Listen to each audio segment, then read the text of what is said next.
The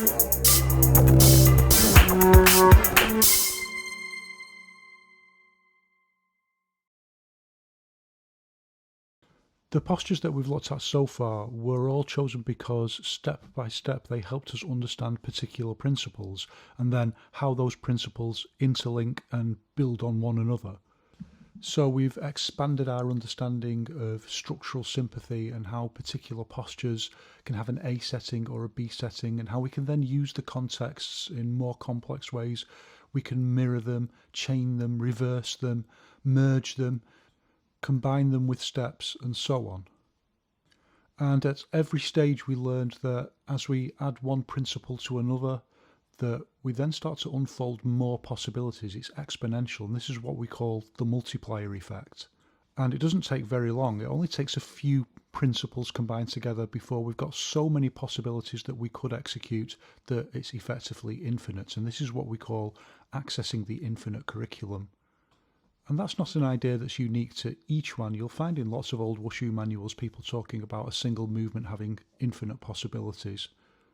And where we want to get to is the ability to intuitively perform one correct posture out of an infinite number of possibilities. And that's what we call true level.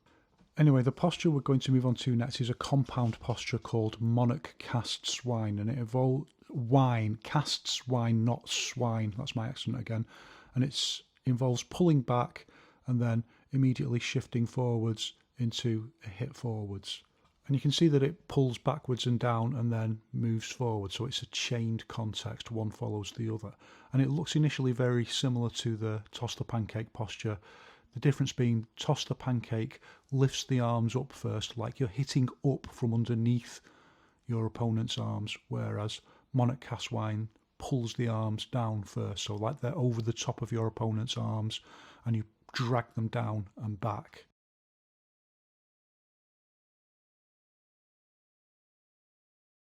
Okay, so let's have a closer look at how the posture is stacked. And the first thing that we can see is that it uses sink. It's shifting back and it's sinking down onto the back leg. And when we do it for real, we do it much faster, of course. And see how the kwa goes back and in, and then the rear leg bends. And when we do that fast, we drop all our weight onto the back leg and then we suddenly tense the muscles. Not completely tense, but enough just to kind of lock the leg in place in that split second. And that's what we call a compression set. And remember that all of this is about managing the kinetic force we generate with the movement. We don't want any of it to dissipate, so we want it all to be transferred towards the hit point. A wobbly leg, for example, will just dissipate a lot of the force through wobbling. And the easiest way to transmit that force is with bone alignment, so the bones are more in a line, so that the force can just travel along them, the bones kind of push against each other. That's why, for example, as we looked at in the previous video, when you do a short step, you can do a really short set of the posture. The foot can just scrape like half a foot's width and the heel can hit into the floor, because with a short step, the legs are much straighter. So the transmission of kinetic force is much easier along the bone alignment. But the more a joint bends, the more we lose bone alignment, so the more we lose the ability to transmit force. And when we use sink, we have to bend the legs, so there's no way around this. And so to compensate for the loss of bone alignment, you've got to use what we call muscle alignment. That's the tensing of the muscles, so that that can take the role that the bones were playing before in bone alignment of transmitting the force. Now the intensified tension in the muscles takes that role. And with a compression set on the leg, which is exactly the same principle as a hook punch, for example, you create a compression set in effect around the chest and arm muscles. But with the leg, you've got to use the force of gravity, which Wang Xiangzhai says is one of the key forces within each one. And it's quite hard to understand that at first until you start seeing these kinds of concepts in action. So there are various things we can do, as we've looked at before, to just add in a little bit of extra speed into the drop down. You can push down a little bit from the front foot and use the twisting of the kwa, but ultimately the whole posture is governed by the speed that we can drop with gravity. And we then try and drop as dramatically as we can, and then set the posture by just tensing the back leg not as much as we can. It doesn't require full tension, but just suddenly and dramatically tensing the posture to use muscle alignment to transmit the kinetic force that we're generating. So we know anyway, one of the contexts that we're using for this posture is sink. So let's just have another look at the flip the pancake posture. You can see that this doesn't use sink, it uses rise. The whole posture is going up, and in this case it's using rise and open. And remember, Wang Xiangzhai used to emphasize that with a double-handed posture, one hand is always dominant. And the reason Yao Zhongzun emphasizes that Wang Xiangzhai used to emphasize that is that from that idea, you can then work out how postures are stacked. And that applies across multiple dimensions. So, for example, you can analyze other people's movements. So it doesn't matter. It could be someone who's a famous Western boxer. You can analyze their movement based on this framework of open, close, rise and sink, hold the center. You can analyze how their posture is stacked. Or it could be problem solving in yourself, working out how to do a posture better. But it also does a lot more than that. So one of the most important things it does, it helps us understand that there's a difference between A settings and B settings. So A settings usually when we're doing striking, and B settings usually when we're doing pushes or pulls, and seeing those as one category in this case. And we'll see in a minute a pull is just a push but going in the other direction in terms of how the logic of this system works. And if you want to really progress in each one, you've got to engage intellectually, you've got to use logical thinking. Think about how the posture is structured. Think about, well, does this use the A setting? Does it use the B setting? What would I want to use it for? What will be the problems with doing that? And that will be a case of what we call escalating basics, because you'll always reach these transition points. When you do it on the air, you can do it one way, but then when you come to do it against a pad, some things change. When you come to do it against a punch bag, some things change. When you come to do it with a person, sparring or push hands, things change, and it's got to adapt, it's got to evolve. The way the posture is stacked has got to cultivate. And to allow you to take your logical thinking and transform it into real skill, you've got to bring your practice into an ever more fecund growth medium. So for example, the most important one in each one is sparring, bringing postures into sparring. Then you see how lots of things don't quite work in the way that they work on the air, or when someone's punching you in the face. And then you've got to apply all these principles that we're using to think about, well, how can I make this posture more efficient? Is it too flowery? Is it two postures when it could really be merged together and we could make it into one posture, what we call compounding the posture, which is always a key idea within each one. And although I'm not saying don't practice forms, because I practice forms, it's not about not practicing forms, it's about within the each one paradigm itself, within the logic of the system. In order to be able to do this, you've got to let go of the ideology of forms, and with that you've got to let go of the ideology that the knowledge is just somehow passed down in a fixed form like property. Once liberated, then you can start using this method to problem solve and be creative. Wang Xiangzhai did not learn each one. He didn't create it, he didn't make it up, he unfolded it through a process of experimentation, thinking about Chinese martial arts and applying this simplifying overall model. And he didn't want you to get caught up in this thing of thinking that the knowledge is in other people. He wanted you to be problem solving and creative.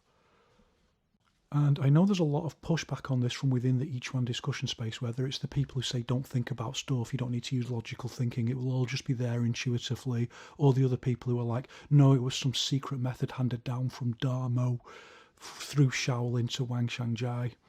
If people want to believe that, it doesn't matter at all to me, it doesn't make any difference to my level or my project. But if you want to know the truth, then what I'm going to do is quote Wang Xiangzhai, because he said all of those things that I've just said. And all of these quotes are from his book, Breaking Hands. So Wang Xiangzhai says, first of all, quote, "Learning martial arts requires understanding principles, and logical thinking is necessary for understanding principles." End quote. Quote, "The techniques described are all based on practical sparring observations."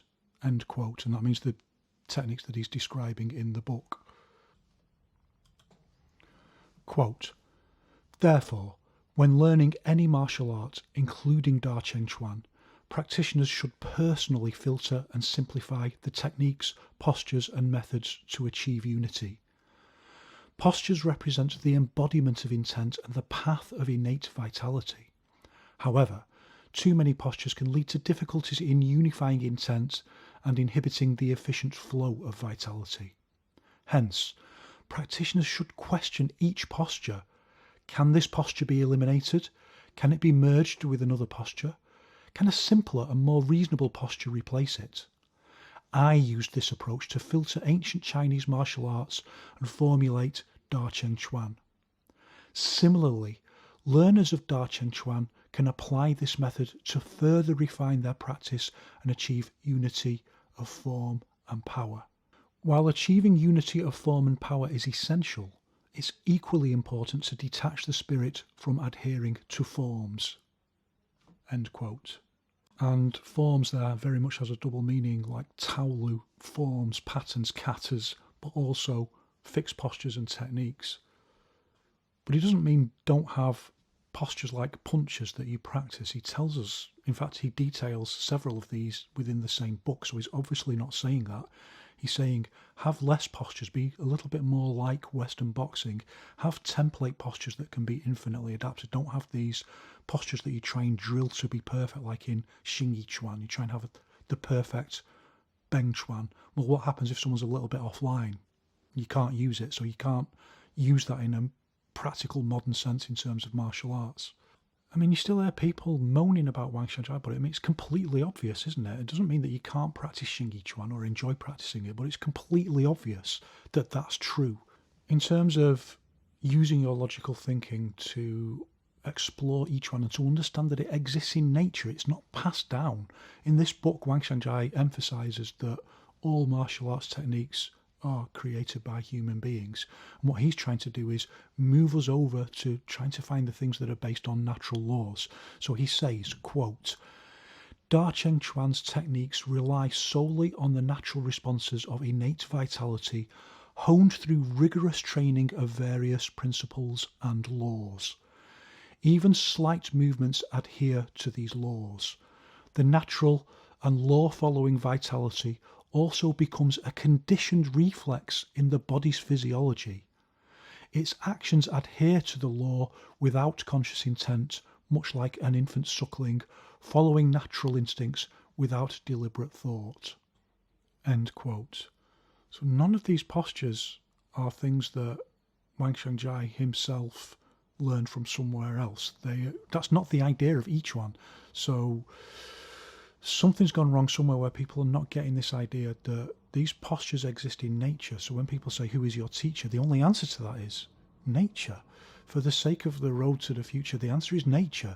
These things exist in nature, and we have to, like you mine Bitcoin, you've got to use this method that Wang Xiangzhai is explaining to mine elements of each one from the infinite curriculum. Some have been mined for us and some we've got to explore ourselves, but we've also got to creatively engage in this learning process ourselves.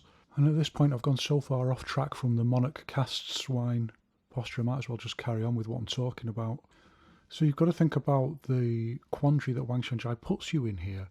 Either you believe that, or you hold on to this idea that somehow he learned this secret stuff that he's passing down onto you. Like these people I've talked about before who wear t-shirts with their make-believe lineage on them.